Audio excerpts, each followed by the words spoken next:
Hello बच्चों, आज मैं आपको प्रत्यय समझाने जा रही हूँ। प्रत्यय क्या होते हैं उसको समझने के लिए आज मैं आपको पहले उपसर्ग बताती हूँ, फिर उसके बाद प्रत्यय बताती हूँ। आपने पहली वीडियो में उपसर्ग पढ़े थे, तो उपसर्ग क्या होते हैं? जैसे जो शब्दांश या जो अक्षर मूल शब्द के आरंभ में जुड़कर उसके अर्थ को बदल देते हैं तो वे उपसर्ग कहलाते हैं, किंतु प्रत्यय में इसके बिल्कुल विपरीत होता है। प्रत्यय में क्या होता है? जो शब्दांश मूल शब्द के अंत में लगकर या जुड़कर उनके अर्थ में परिवर्तन ला देते हैं, यानी जो शब्दों के अंश या जो अक्षर मूल शब्द के अंत में जुड़कर उनके अर्थ में परिवर्तन ला देते हैं या उनको बदल देते हैं तो उन्हें प्रत्यय कहते हैं। जैसे पालन प्लस हार, तो क्या बन गए दोनों मिलकर? पालन हार। पालन क्या है? मूल शब्द है और हार प्रत्यय है। तो मूल शब्द के अंत में हार जुड़ जाने पर, हार प्रत्यय जुड़ जाने पर पालनहार बन गया। तो यहाँ पर हार प्रत्यय है। ऐसे ही मित्र प्लस ता, मित्र क्या है? मूल शब्द है और ता प्रत्यय है। तो मित्र में ता प्रत्यय जोड़ देने पर मित्रता बन गया। मित्र क्या होते हैं? मित्र किसे कहते हैं? दोस्त को, लेकिन ता प्रत्यय जुड़ जाने पर दोस्त से बदलकर मित्रता में बदल गया। ऐसे ही सुंदर प्लस ता, सुंदर मूल शब्द में ता प्रत्यय जुड़ जाने पर सुंदरता हो गया। यानी सुंदर का अर्थ होता है सुंदर होना, ब्यूटीफुल होना, किंतु ता प्रत्यय जुड़ जाने पर सुंदरता हो गया। तो यहाँ पर ता क्या है? प्रत्यय है।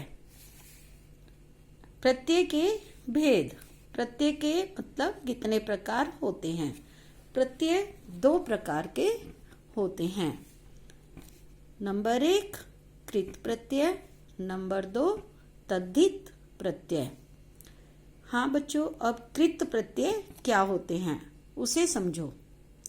जो प्रत्यय क्रिया के धातु रूप के साथ जुड़कर नए शब्द को बनाते हैं, कृत प्रत्यय कहलाते हैं। यानी कि जो क्रिया के शब्द होते हैं धातु रूप के साथ जुड़कर नए शब्दों का निर्माण करते हैं, कृत प्रत्यय कहलाते हैं। जैसे आकु प्रत्यय है और धातु क्या है? पढ़ और लड़। तो पढ़ और लड़ धातु में हमने आकु प्रत्यय का प्रयोग करके नए शब्द का निर्माण करना है। जैसे पढ़, पढ़ प्लस आकु, यानी पढ़ प्लस आकु, तो क्या बन जाएगा? पढ़ाकू। क्या बन गया बच्चों? पढ़ाकू। ऐसे ही लड़ धातु में आकु प्रत्यय जोड़ देने पर नया शब्द बन जाएगा लड़ाकू। और एग्जाम्पल देखिए, जैसे वाला प्रत्यय है कि और इसे हमने फल और दूध धातु के साथ जोड़कर नए शब्द का निर्माण करना है। तो फल धातु में वाला प्रत्यय जोड़ेंगे तो क्या बन जाएगा?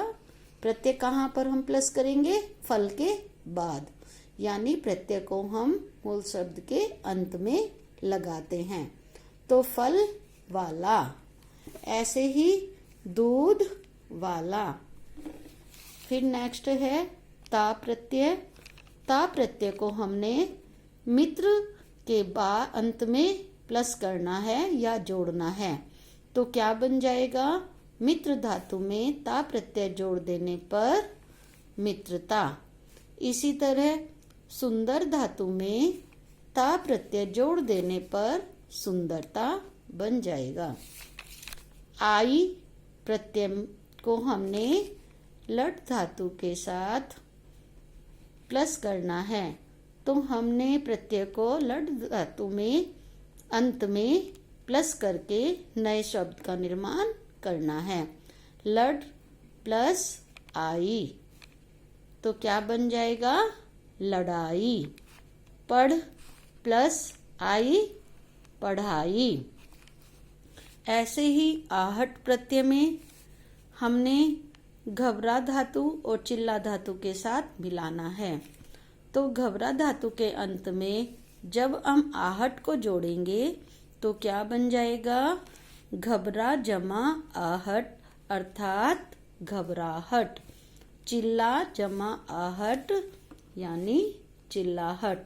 तो बच्चों इसमें घबरा क्या है? मूल शब्द है और आहट प्रत्यय है। ऐसे ही चिल्ला मूल शब्द है और आहट प्रत्यय है। ऐसे ही इसमें लड मूल शब्द है और आई प्रत्यय है। पढ़ मूल शब्द है और आई प्रत्यय है। मित्र मूल शब्द है और ता प्रत्यय है। सुंदर मूल शब्द है और ता प्रत्यय है। फल मूल शब्द है और वाला प्रत्यय है।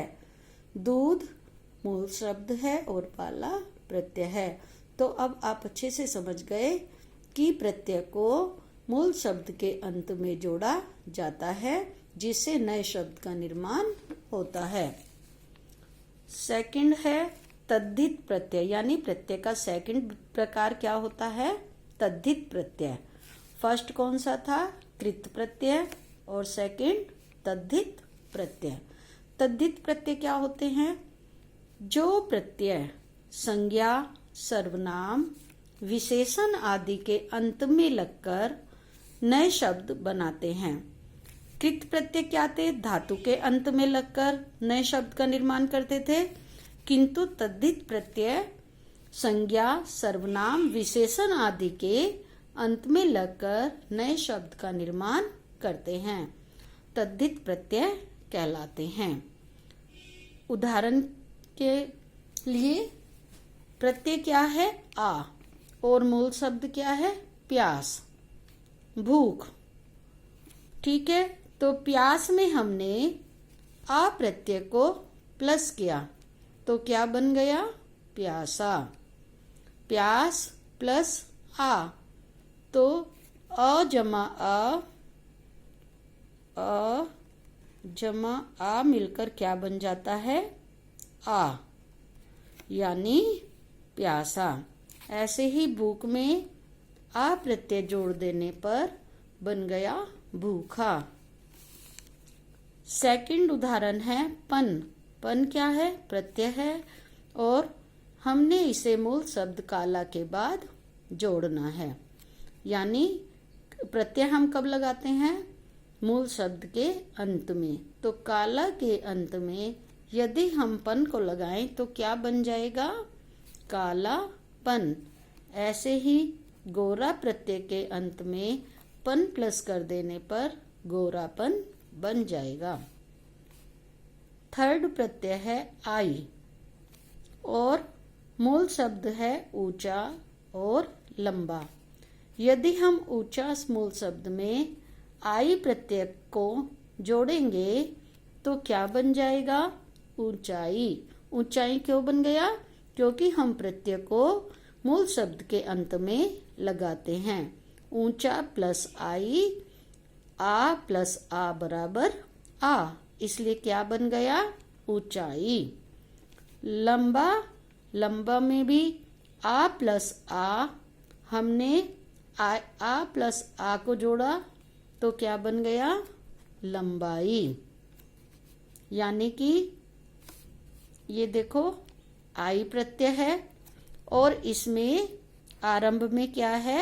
आ, और इसमें भी आ, तो आ और आ मिलकर क्या बन जाएंगे? आ। ठीक है बच्चों। तो लंबा प्लस ई तो क्या बन गया? लंबाई। ऐसे ही नेक्स्ट प्रत्यय है आनी। अब नौकर है मूल शब्द और जेठ है। अब हमने नौकर में आनी प्रत्यय को जोड़ना है, यानी कि नौकर के अंत में किसकी साउंड आ रही है? आ की। तो इसमें क्या है? आ। तो आ और आ मिलकर क्या बन गया? आ। और फिर क्या हो गया? और नी, नौकरानी। ऐसे ही जेठ में आनी प्रत्यय जोड़ देने पर बन गया जेठानी। कार। कार क्या है? प्रत्यय है।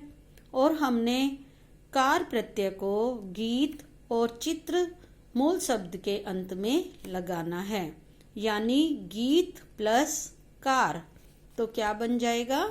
गीत कार। ऐसे ही चित्र मूल शब्द के अंत में कार प्रत्यय को जोड़ देने पर चित्रकार बन जाएगा। अब ता प्रत्यय में सुंदर मूल शब्द को जोड़ देने पर, यानी सुंदर मूल शब्द के अंत में ता प्रत्यय लगा देने पर क्या बन जाएगा? सुंदरता। लघु में ता प्रत्यय जोड़ देने पर लघुता बन जाएगा।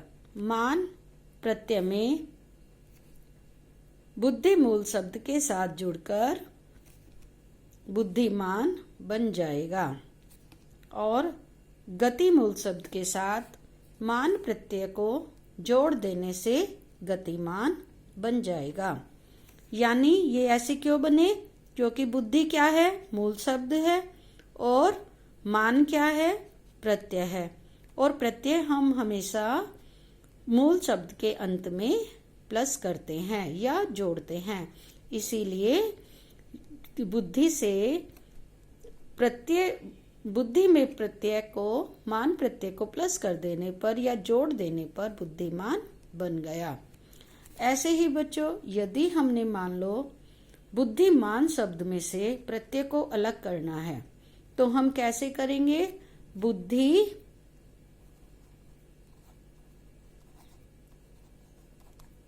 प्लस मान। तो बुद्धि क्या है? मूल शब्द है और मान क्या है? प्रत्यय है। तो हम किसको अलग कर देंगे? बुद्धि में से मान को अलग कर देंगे।